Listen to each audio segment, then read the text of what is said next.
Helldiver, Chapter 6. Finally a beefier video for me to talk over. It starts with an incredibly difficult fight as well. We have a pregnant on one side, and then on the other side, we have another one. And I miss his leg, which is something you can't do in the Dead Space remake. But this is where it gets tough. So the start of this is just an intermission between your patience and overcoming the next wave, because we have an incredibly dangerous enemy. The Leaper in numbers. And you might wonder why this monster is so bad now. Because if you watched my Dead Space 1 Impossible, no stasis, no damage, all that good jazz, no upgrades, no shop, everything else, you'll remember I used to walk towards them and circle around them and they couldn't really do too much. Whereas this one can.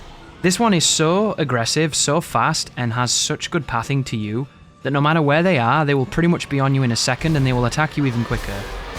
Additionally, if they jump at you, in Dead Space 1, if you were to shoot them in midair, you oftentimes would kill them if you hit a weak point, and you could wait for them to jump and then execute them. It was very, very, very, very cool. Well, now that doesn't happen. And I don't often say this with Dead Space 2, but this is one of the areas of Dead Space 2 where they didn't improve something. Because the dudes, when they jump now and you shoot them in midair, they just take the hit and they hit you. It seems like there's almost no real way on a base character to stop them from leaping at you. And of course, when you're using different weapons and alt fires and you've got some upgrades and things, you might be able to be a lot more effective and stop them in that way. But outside of stasising them in midair, which is not the easiest thing to do, you are pretty much beholden to what they want to do, because they are so very fast. And they're just that enemy that turns up and you have to engage with it, because if you don't, you lose. And I really do like the fact that they're dangerous, and I like the fact that they're aggressive. I like them as an enemy, but I can't help but feeling when they jump at you, if you shoot them, they should die. Because shooting them when they jump is very hard to do. Unlike this sequence here, this is bait for people doing hardcore runs that don't remember where the ball sacks are. Because the problem with a room such as this is it's always the one you don't realise that catches you out. And these areas are very sneaky because the creatures that spit these bombs out, they are very loud. And sometimes you think you can hear one, but it's not the one you think you're hearing, and you end up moving forward and then all of a sudden Isaac splits apart because you get killed. But a couple of things to know if you don't know. You can throw debris into those monsters, you can throw corpses into those monsters, you can shut those monsters down in many ways. You can also walk up to them, catch the bulb that they fire out the bomb, and then use that to kill them or to kill other people. There's lots of tools and lots of applications for said tools if you're willing to explore. And then we have a fight in Zero G, which is something you barely do in Dead Space 2, because the developers realised that fighting in Zero G is cancer. And sadly, all these years later, a different set of developers didn't realise this. So we have throwing a battery at 2 lurkers, and then we have the sneaky puker in the elevator. So this guy is off the charts gifted. This dude can hit you through geometry, this dude can do all kinds of things, and if you skip him by reloading the checkpoint, he will be waiting for you at the other side of the elevator. That is a persistent work ethic that man has. He's just proud to be part of the game, and I would be too, because it is phenomenal. But we have another Stalker room here, and this is another Stalker room where you potentially might be able to skip it if you get really, really lucky, but opening that panel while these guys are still knocking about, that's a pretty difficult proposition. So instead we're going to take this work flask, and we're just going to throw it at everybody. And it's just going to be a case of trying to delimb / weaken as many as we can. You can manipulate their movement here with this boundary, because when you trip this boundary it makes people move around, and when they move around you can shoot them if you want to. And I had a really, really good clip in this room where I was doing all kinds of shenanigans with bodies, and then at the end of it I got hit and I couldn't share it. And this one wasn't as good, truth be told. But I'm happy to report that most of this project had some of the best footage in it. And I'm tempted to make shorts about those failed footages, but sometimes they're a little bit long to do that, although they do have cool moments, and you could cut them up into something a bit more accessible. But I don't want to oversaturate the channel with Dead Space 2, because there's already going to be, 15 episodes, 16 episodes? And some of them are quite short too, so I know that people are going to be hungry for more when they see how short some of the levels are. Especially when you trim out a lot of the unneeded stuff. But this ain't one of those levels, this one's a beefy one. And it's a good level too. But just be careful trying to hit their heads, because it can be very difficult. And if I'd have grabbed something then as he flew away, that would have been really nice. Being able to steal from bodies as they're being flung in ragdoll physics is a really cool moment if you can do it. It's just sometimes you don't get what you want. I'm really curious to know what the priority is when it comes to Isaac's TK. When he tries to grab things, are the bladed weapons and the slashing arms, are they higher on the list than, for instance, the medpack that's trolling me right now? Because I wish certain things were a bit more clear to the player. One of the things I'd love to be different in Dead Space 2 is giving you fucking healing when you don't need it. Like, I just don't understand a game that's going to willfully give you medpacks when you're at full life. Especially a game that's supposed to be survival horror. Like, you should only get medpacks when you're dying, you know? It's one of those things, nobody wants to have a surplus of medpacks. All it does is hurt the illusion of tension that people talk about all the time. And I don't really talk about tension in games because I don't really feel it, you know? The cool thing about playing a game to the point until you know it and you get confident with it is tension is not on your mind. The only tension I feel is wanting to get really cool gameplay, and that's myself, not the game. Like a room such as this, I had a couple of really good runs in this room and I dropped them. And then at the end I had one where I wasn't really sure what was happening with the spawns. Like, I don't get this room at all.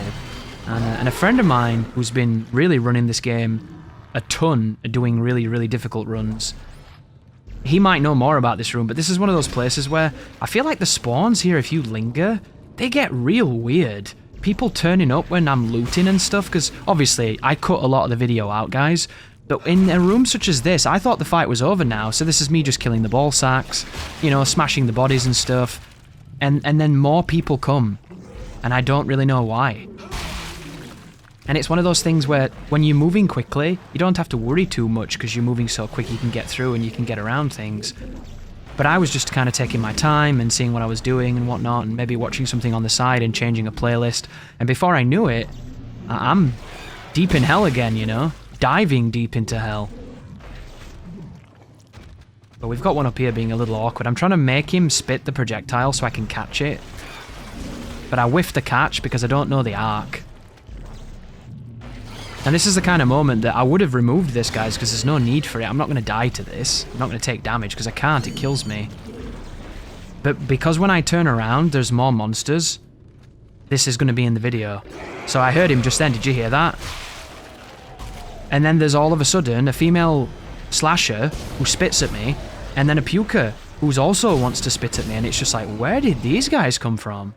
So I don't know what that was about, but that was a scary moment, and I'm glad that I was paying attention, because I don't play these games with a lot of volume. Because I'm usually listening to podcasts and music at the same time and stuff. And I heard that shrill noise and turned around, and there they were. Speaking of horrible, traumatic creatures, we have a monster here that definitely is going to lead to some difficult scenarios, which is, of course, the exploding babies. A brutal enemy in the grand scheme of things, but a really, really useful enemy too, if you can grab the right things, because you can throw things at their head and it will disable them, and then you can use their bodies as a bomb. But the problem is that they are constantly moving towards you, and they detonate at quite a charitable amount of radius, shall we say. Their range is far more generous than it should be, if you ask me. So your brain wants you to use these guys as bombs, and to just subdue them and then use them. But there's a lot of situations like just then when you just kind of can't. Because you get into a situation where if you don't act quickly, you're just going to die. But if you watch here, throwing the body stunned him. But what you want to do on the pack, I thought I was going to do it there as an example. I must have forgot to do it.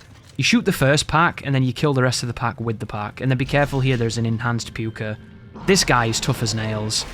Like, you really don't realize just how strong the black necromorphs are until you bump into one like this. And I don't have too much to throw at him except for this unfortunate woman.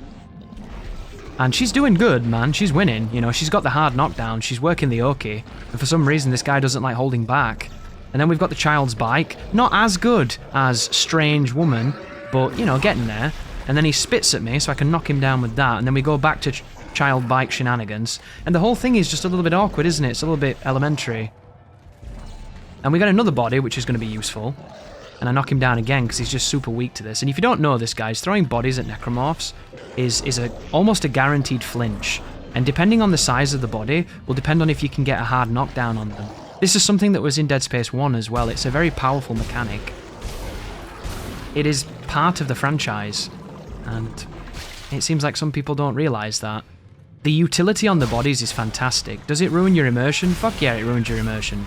If you want to be immersed, you know, maybe watch a movie. Maybe go and do like one of those deprivation tanks or something.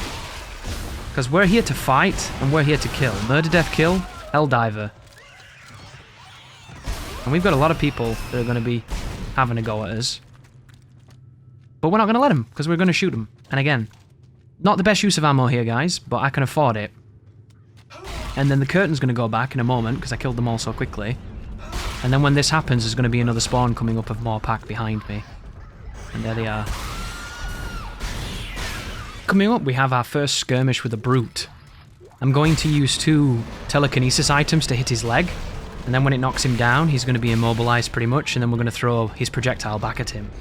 But again, this is one of the features in Dead Space 2 that seems to work less effective than Dead Space 1 in its feedback. It can be hard to tell if throwing his projectile is actually hurting him.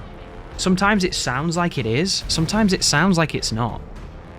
And I don't really know if this is just one of those things where it's always hurting him, it just depends on the way it lands, or if it's maybe an audio problem. But coming off of Dead Space 1 so recently and doing this now, you do notice that it doesn't seem like it's working in the way you think it would. But the thing with the brutes is, they're very susceptible to the stuns that I just explained on the previous fight. So if you can throw things at him and get a flinch, you could throw that object at him perpetually until he dies. The problem with that strategy is if you're impatient, it takes a long time. Yeah, you're looking at anywhere between 2 to 4 minutes depending on how consistent you are. And at any moment, if he decides to run, you will not interrupt his charge. But one of the fun aspects of this is Ellie is killing an infinite amount of slashers up there. And you can hear the massive explosions as she kills them. Every so often, their limbs will fall down, and you can catch them if you react and throw them at the brute. So if you get lucky with the physics, and she kills a bunch of slashers, you can grab their weapons and speed this up, because if you hit his yellow exposed weaknesses with those blades, it does a lot of damage. I don't have the information for what the damage is. I'm hoping we get that in time, so we can learn exactly what all of this is doing, exactly what the properties are. Because it'd be interesting to know just how damaging telekinesis is, because you know it's good.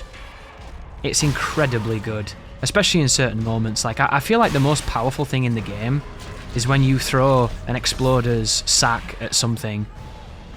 And the reason I say that is because later on in the game, when we take on the enhanced brute, I'm going to kill him instantly. And I don't even try and shoot a weak point either, I just shoot him. And speaking of just shooting, we're coming up on the end of the dive here, guys. The end of this part of Chapter 6. We just have the very rare Guardian. You don't see many of these guys in this game, which I think's a bit disappointing. And I wish you could walk up to them and boot those little babies they send out, because that would be just fantastic.